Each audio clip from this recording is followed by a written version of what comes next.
Hey everybody, Pastor Vern with the update of the day for May 1st. It's a Friday, 2020. Yeah, May Day. That used to be quite the celebration in some places. May Day was one of those times when it was common for people to give small gifts to other people to celebrate the beginning of spring in some cultures.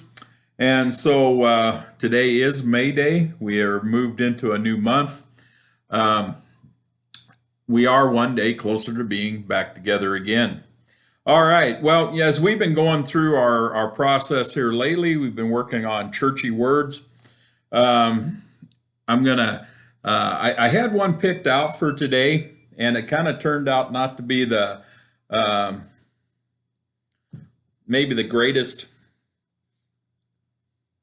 scenario for a one-time thing. I got to studying a little bit more. So next week we're going to look at apologetics. Okay, that may be not a word you're familiar with, but it's kind of important if you're reading things about Christianity. And so, and it's kind of really got about three parts. So we're going to jump into that next week. But today, our word that we're going to use is pulpit. That you would think that's pretty self-explanatory, but there are some things about the word pulpit that's a little different.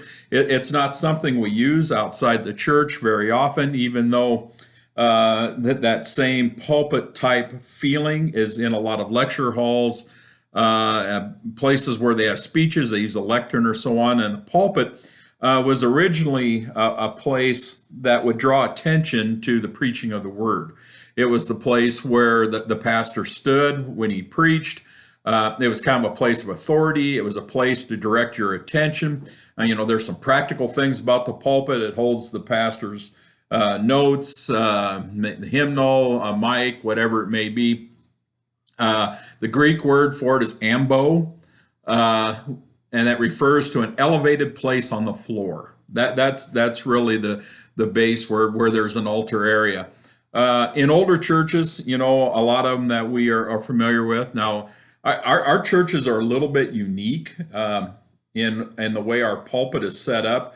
We have two newer churches who have a more modern pulpit.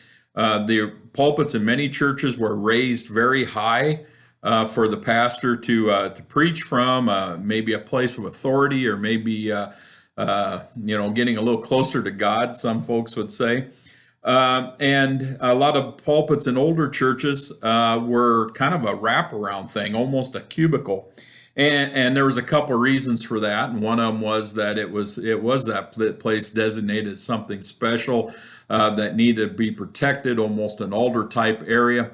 And the other one was, and this is kind of a funny sidebar, as I did a little research on this, I found out that some of the original pulpits that were set up that wrapped around was because of very drafty buildings that were often churches at the time, very open with not very good windows, doors, and things like that.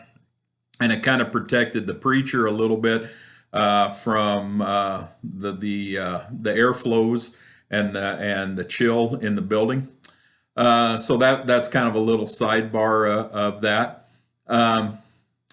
But there's probably a little bit more to that pulpit story than even that. Besides setting apart and being a place of authority from to preach from, and historically, that is what the pulpit's been used for. There's a lot of denominations, a lot of churches who have they have a lectern at one place to do a lot of the work of the church in worship, to do the announcements, to read the scripture and so on. And then the pastor would ascend to a pulpit for the giving of the word. Now that was because the word was being proclaimed in a way that was considered to be sacred, that this was being inspired by God, the words that the pastor was using. And so being in this high place and this place separated, that was an authority thing. But that's also a downside to it. It does separate the pastor from the people in a very significant way. I mean, it's a very significant barrier in a lot of churches. Now, in the churches that we have in our parish, Belgrade has a rather small, simple pulpit, which is still, though, very functional. We have Cedar Rapids has kind of a mid-sized thing that's pretty open, and so on. Fullerton and St. Ed have more of a modern pulpit that has some that's somewhat substantial, but it's not the wraparound kind. I believe the old Methodist Church in Fullerton had the wraparound kind, if I remember right, or at least kind of a modified one of those.